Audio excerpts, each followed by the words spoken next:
الحمدللہ رب العالمین الصلاۃ والسلام علی رسولہ الکریم السلام علیکم ورحمۃ اللہ وبرکاتہ۔ یسرنا القرآن نام کی آسان تفسیر کا لیسن نمبر 4.42 ہے، یعنی چوتھے سورے کا لیسن نمبر 42۔ تھیم ہے سورہ نساء آیات 51 and 52۔ اعوذ باللہ من الشیطان الرجیم، بسم اللہ الرحمن الرحیم۔ أَلَمْ تَرَ إِلَى الَّذِينَ أُوتُوا نَصِيبًا مِنَ الْكِتَابِ يُؤْمِنُونَ بِالْجِبْتِ وَالطَّاغُوتِ وَيَقُولُونَ لِلَّذِينَ كَفَرُوا هَؤُلَاءِ أَهْدَىٰ مِنَ الَّذِينَ آمَنُوا سَبِيلًا۔ ورڈ بائی ورڈ ٹرانسلیشن دیکھیں۔ علم روٹ ورڈ ہے لام میم سے، مانے کیا نہیں، ڈو ناٹ۔ ترا روٹ ورڈ ہے تا رو یا سے، مانے تم نے دیکھا، یو سی۔ الا الف لام یا سے، مانے طرف، ٹورڈز۔ الذین الف لام لام زال یا سے ہے، مانے وہ لوگ جو، دوز ہو۔ اوتو الف تا یا سے ہے، مانے دیا گیا، ورگیون۔ نصیبہ نون سواد با سے ہے، مانے ایک حصہ، اپورشن۔ من میم نون سے ہے، مانے سے، آف۔ الکتابی کاف تا با سے ہے، مانے کتاب، دا بک۔ یؤمنون الف میم نون سے ہے، مانے وہ مانتے ہیں، they believe۔ بالجبتی جیم با تا سے ہے، مانے باطل کو، بتوں کو، in the superstition اور the idols۔ والطاغوتی تو غین واو سے ہے، تو غین یا سے بھی روٹ ورڈ آتا ہے، مانے اور سرکش، and the evil۔ ویقولون قاف واو لام سے ہے، مانے اور کہتے ہیں، and they سے۔ للذین الف لام لام زال یا سے ہے، مانے ان سے جنہوں نے، for those who۔ کفرو کاف فا را سے ہے، مانے کفر کیا، disbelief۔ ہاؤلائی الف واو لام الف حمزہ سے ہے، مانے یہ لوگ، these۔ اہدا خا دال یا سے، مانے راہ راست پر، better guided۔ من میم نون سے، مانے سے، than۔ الذین الف لام لام زال یا سے ہے، مانے وہ لوگ جو، those who۔ آمنو الف میم نون سے ہے، مانے ایمان لائے، believed۔ سبیلا سین با لام سے، مانے راہ یا راستہ، way. Phrase by phrase translation Urdu میں دیکھیں۔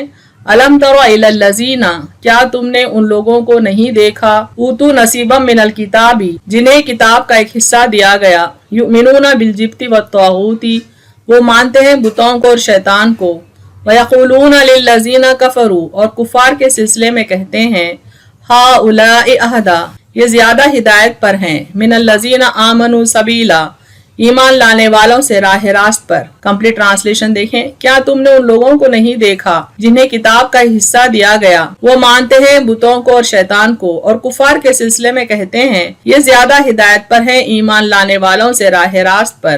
Freeze by phrase translation English میں دیکھیں۔ الم تر الی الذین، have you not seen those، اوتو نصیبا من الکتاب، who are given a portion of the book، يؤمنون بالجبت والطاغوت، they believe in idols and evil، ويقولون للذين كفروا، and they say of those who disbelieve، هؤلاء أهدى، that these are rightly guided، من الذين آمنوا سبيلا، than those who believe۔ Complete translation دیکھیں۔ Have you not seen those who are given a portion of the book، they believe in idols and evil، and they say of those who disbelieve that these are rightly guided, than those who believe۔ سورہ نساء کی آیت 52 دیکھیں۔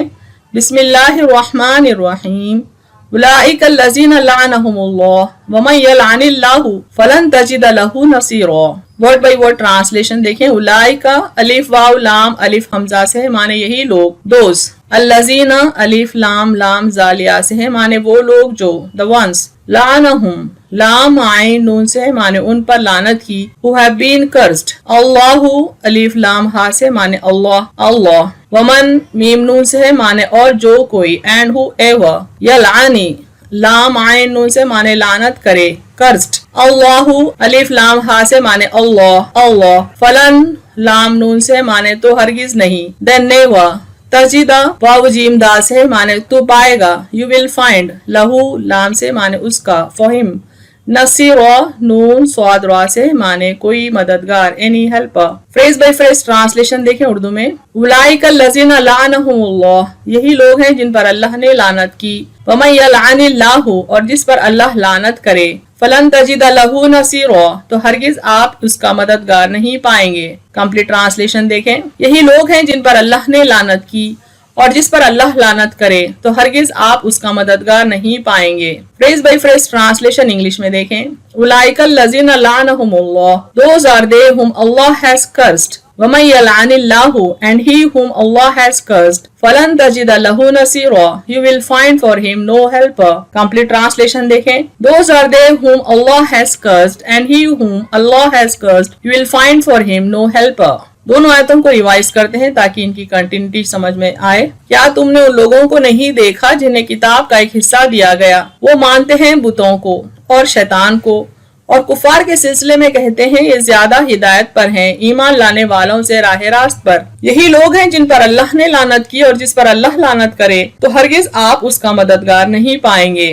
الجبت و طاغوت کے معنی دیکھتے ہیں مختلف سورسز سے، یہاں پر معنی جمع کیے گئے ہیں۔ الجبت کے معنی ہے بے اصل، یا ہر وہ چیز جس میں کوئی بھلائی نہ ہو، یا ہر وہ چیز اللہ کے سوا جس کی پرستش کی جائے، یعنی ایسی تمام وہ باتیں جس میں کوئی بھلائی نہیں، یعنی جس میں کوئی نہ کوئی شر ضرور ہے، ایسی ہر وہ چیز جس کی پرستش ہوتی ہے سوائے اللہ کے الجبت میں شمار ہوتی ہے۔ یہ بھی کہا جاتا ہے کہ جبت حبش کا لفظ ہے، اس کے معنی شیطان کے ہیں۔ شرک، بت اور کاہن کے معنی بھی بتائے گئے ہیں۔ پرندوں سے فال لینا، یعنی ان کے نام یا ان کے اڑنے یا بولنے یا ان کے نام سے شگون لینا، اور زمین پر لکیریں کھینچ کر معاملہ طے کرنا، یہ جبت ہے۔ یعنی اس کے ایک معنی یہ بھی ہے کہ پرندوں سے فال لے رہے ہیں یا کچھ شگون لے رہے ہیں کہ کیا چیز صحیح ہے کیا چیز غلط ہے، یہ پرندوں کے اڑنے سے یا ان کے بولنے سے ڈیسائیڈ کیا جا رہا ہے، یا زمین پر لکیریں کھینچ کر معاملے طے کیے جا رہے ہیں، تو یہ ساری باتیں باطل ہیں اور جبت میں آتی ہیں۔ یہ جبت کے معنی سیدنا فاروق اعظم رضی اللہ عنہ وغیرہ سے جادو اور طاغوت کے معنی شیطان کے مروی ہیں۔ یعنی حضرت عمر فاروق رضی اللہ عنہ نے فرمایا کہ جبت کے معنی جادو کے ہیں، جادو ٹونے کے ہیں، اور طاغوت کے معنی شیطان کے ہیں۔ امام مالک رحمۃ اللہ فرماتے ہیں اس سے مراد ہر وہ چیز ہے جس کی عبادت اللہ کے سوا کی جائے۔ بہرحال جبت اور طاغوت سے مراد ہر وہ چیز ہے جو انسان کو اللہ واحد پر ایمان سے ہٹاتی ہے۔ ان آیت کا شان نزول دیکھیں، ابن ابی حاتم میں ہے کہ حیی بن اخطب اور کعب بن اشرف جو کہ یہودی علماء ہیں مکے والوں کے پاس آئے تو اہل مکہ نے ان سے کہا تم اہل کتاب اور صاحب علم ہو، بھلا بتاؤ تو ہم بہتر ہیں یا محمد صلی اللہ علیہ وسلم؟ انہوں نے کہا تم کیا ہو اور وہ کیا ہیں؟ تو اہل مکہ نے کہا ہم صلہ رحمی کرتے ہیں، یعنی لوگوں کے بیچ لڑائی جھگڑوں کو ختم کرتے ہیں، تیار اونٹنیاں ذبح کر کے دوسروں کو کھلاتے ہیں، لسی پلاتے ہیں، غلاموں کو آزاد کرتے ہیں، حاجیوں کو پانی پلاتے ہیں، اور محمد صلی اللہ علیہ وسلم سمبور ہیں۔ سمبور کہتے ہیں کھجور کی وہ شاخ جو درخت کے تنے کے بجائے زمین پر اگے، یعنی اپنے قبیلے سے دور رہنا کے معنوں میں ہے، چونکہ وہ اللہ واحد کی تعلیم دیتے تھے جو ان کے قبیلے کے بلکہ تمام مکے کے قبیلوں کی تعلیمات کے خلاف، عقائد کے خلاف تھا۔ ہمارے رشتے ناطے توڑوا دیتے، یعنی جو بھی بندہ ایمان لاتا وہ نبی محمد صلی اللہ علیہ وسلم کا ہو جاتا تھا۔ تو یہ شکوہ مشرکین مکہ یہودی علماء کے سامنے رکھتے ہیں۔ ان کا ساتھ حاجیوں کے چوروں نے دیا ہے جو قبیلے غفار میں سے ہیں، اب بتاؤ ہم اچھے ہیں یا وہ؟ یعنی آپ صلی اللہ علیہ وسلم کے بارے میں غلط باتیں کہتے تھے اور اپنی تعریف کرتے تھے، چونکہ یہودی علماء آپ صلی اللہ علیہ وسلم سے حسد رکھتے تھے۔ تو ان دونوں نے کہا تم بہتر ہو اور تم زیادہ سیدھے راستے پر ہو، اس پر یہ آیت اتری۔ یعنی یہودی علماء جانتے تھے کہ آپ صلی اللہ علیہ وسلم حق پر ہیں اور وحدانیت کی تعلیم لائے ہیں، اور پھر یہودی علماء بھی وحدانیت کو مانتے تھے، آخرت کو، رسالت کو مانتے تھے۔ اس کے باوجود بھی آپ کی دشمنی میں اس قدر اندھے تھے کہ انہوں نے مشرکین کو کہا کہ ان کا راستہ زیادہ صحیح ہے بنسبت اس راستے کے جو نبی محمد صلی اللہ علیہ وسلم لوگوں کو بتا رہے ہیں۔ بنو وائل اور بنو نذیر کے چند سردار یعنی یہودی علماء جب عرب میں نبی کریم صلی اللہ علیہ وسلم کے خلاف آگ لگا رہے تھے اور جنگ عظیم کی تیاری میں تھے، اس وقت جب یہ قریش کے پاس آئے، یعنی قریش کے مشرکین کے پاس آئے، تو قریشیوں نے انہیں عالم و درویش جان کر ان سے پوچھا کہ بتاؤ ہمارا دین اچھا ہے یا محمد صلی اللہ علیہ وسلم کا؟ تو ان لوگوں نے کہا کہ تم اچھے دین والے اور ان سے زیادہ صحیح راستے پر ہو، یعنی مشرکین کی انہوں نے تعریف کر دی کہ شرک کا راستہ ہی صحیح راستہ ہے۔ اس پر یہ آیت اتری اور خبر دی گئی کہ یہ لعنتی گروہ ہے، یعنی جو یہودی علماء لوگوں کو مس گائیڈ کر رہے تھے، اسلام کو اور آپ صلی اللہ علیہ وسلم کو مس انٹرپریٹ کر رہے تھے، دراصل یہ لعنتی گروہ ہے اللہ کے نظر میں، اور ان کا ممد و معاون دنیا و آخرت میں کوئی نہیں، اس لیے کہ صرف کفار کو اپنے ساتھ ملانے کے لیے بطور چاپلوسی اور خوشامد یہ کلمات اپنی معلومات کے خلاف کہہ رہے ہیں، لیکن یاد رکھ لیں کہ یہ کامیاب نہیں ہو سکتے، چنانچہ یہی ہوا۔ یعنی یہ بتایا جا رہا ہے کہ یہودی علماء چونکہ حق کو باطل اور باطل کو حق بتا رہے تھے، لہٰذا اللہ نے ان پر لعنت کی اور دنیا و آخرت میں ان کا کوئی مددگار نہیں ہوگا۔ اور ایسا ہوا بھی، چنانچہ زبردست لشکر لے کر سارے عرب کو اپنے ساتھ ملا کر تمام تر قوت و طاقت اکٹھی کر کے ان لوگوں نے یعنی یہودیوں نے مدینہ شریف پر چڑھائی کی، یہاں تک کہ رسول اللہ صلی اللہ علیہ وسلم کو مدینے کے ارد گرد خندق کھودنی پڑی، لیکن بالآخر دنیا نے دیکھ لیا کہ ان کی ساری سازشیں ناکام ہوئی، یہ خائب و خاسر رہے، نامراد و ناکام پلٹے، دامن مراد خالی رہا، بلکہ نامرادی، مایوسی اور نقصان عظیم کے ساتھ لوٹنا پڑا۔ یعنی لاکھ وہ لوگ حق کو چھپاتے رہے، باطل کو حق بتاتے رہے، لیکن نہ ہی دنیا میں وہ کامیاب رہے، نہ ہی وہ آخرت میں کامیاب ہوں گے۔ یہ تھی شان نزول۔ یہاں دیکھتے ہیں تفسیر آیات۔ کفار قریش نے یہود کی ایک جماعت سے پوچھا کہ تم اہل کتاب ہو، بتاؤ ہمارا دین برحق ہے یا محمد صلی اللہ علیہ وسلم کا دین؟ یہود کی اس جماعت نے کہا تمہارا دین زیادہ ہدایت یافتہ اور راہ راست پر ہے، یعنی مشرکین کو وہ زیادہ بہتر اور راہ راست پر قرار دیے۔ اوتو نصیبا من الکتاب، انہیں کتاب کا ایک حصہ دیا گیا، یعنی وہ اہل کتاب تھے، حق کو جانتے تھے، پہچانتے تھے۔ اگرچہ ان لوگوں کو کتاب کا حصہ مل چکا ہے اور تحریف کی نظر ہونے کی وجہ سے پوری کتاب نہیں مل سکی، تاہم یہ لوگ وہی کتاب و آخرت کو مانتے ہیں۔ یعنی یہود کے پاس اصلی کتاب کا کچھ حصہ باقی رہ گیا، اس کے باوجود بھی یہ جانتے تھے کہ وحی کیا ہے، وحدانیت کیا ہے، رسالت کیا ہے، آخرت کیا ہے۔ اس کے باوجود یہ لوگ اسلام دشمنی کی وجہ سے اس مذہب کو مانتے ہیں جس کی ان کے ساتھ کوئی قدر مشترک نہیں، یعنی مشرکوں کو انہوں نے حق قرار دے دیا، یعنی مشرکین کے عقائد کو انہوں نے حق قرار دے دیا۔ یؤمنون بالجبت، یہ لوگ جبت پر ایمان لاتے ہیں، چونکہ یہودی علماء بھی غلط راستے پر تھے، باطل راستے پر تھے، اسی لیے اللہ تعالیٰ فرماتے ہیں دراصل یہ خود بھی جبت پر ایمان لانے والے لوگ تھے۔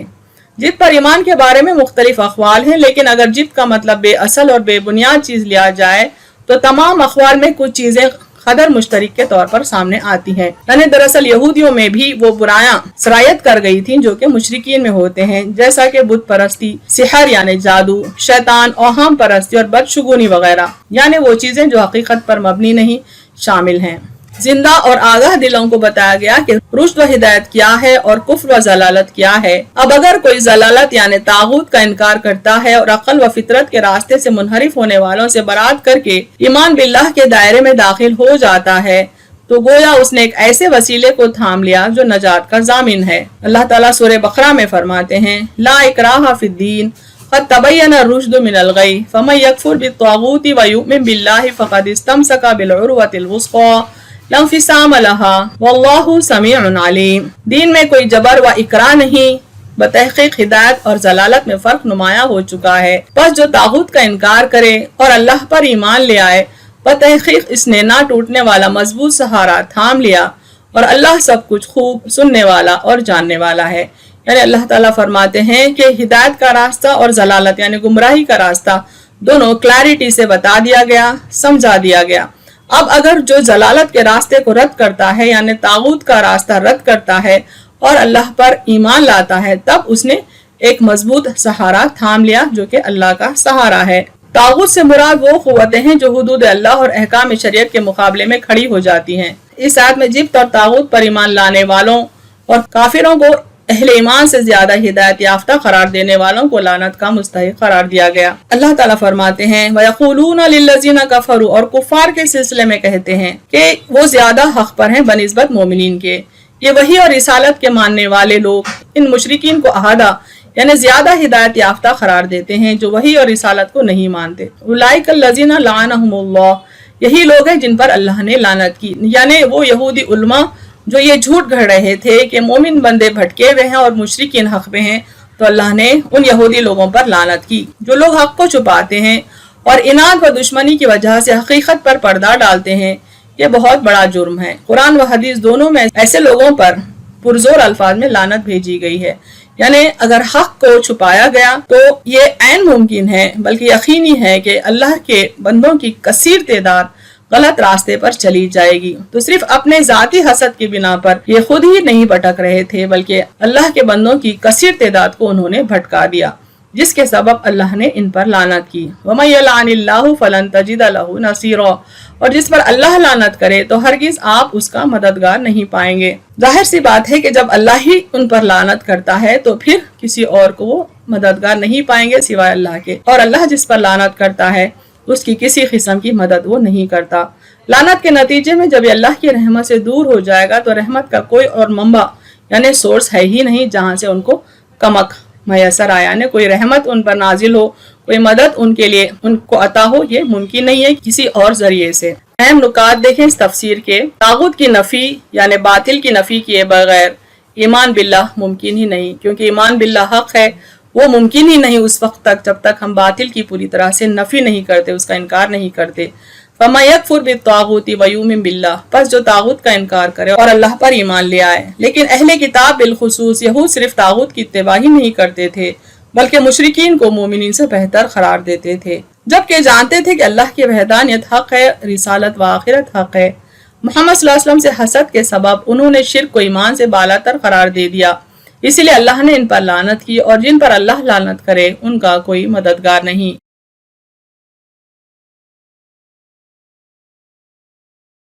وآخر دعوانا ان الحمد للہ رب العالمین۔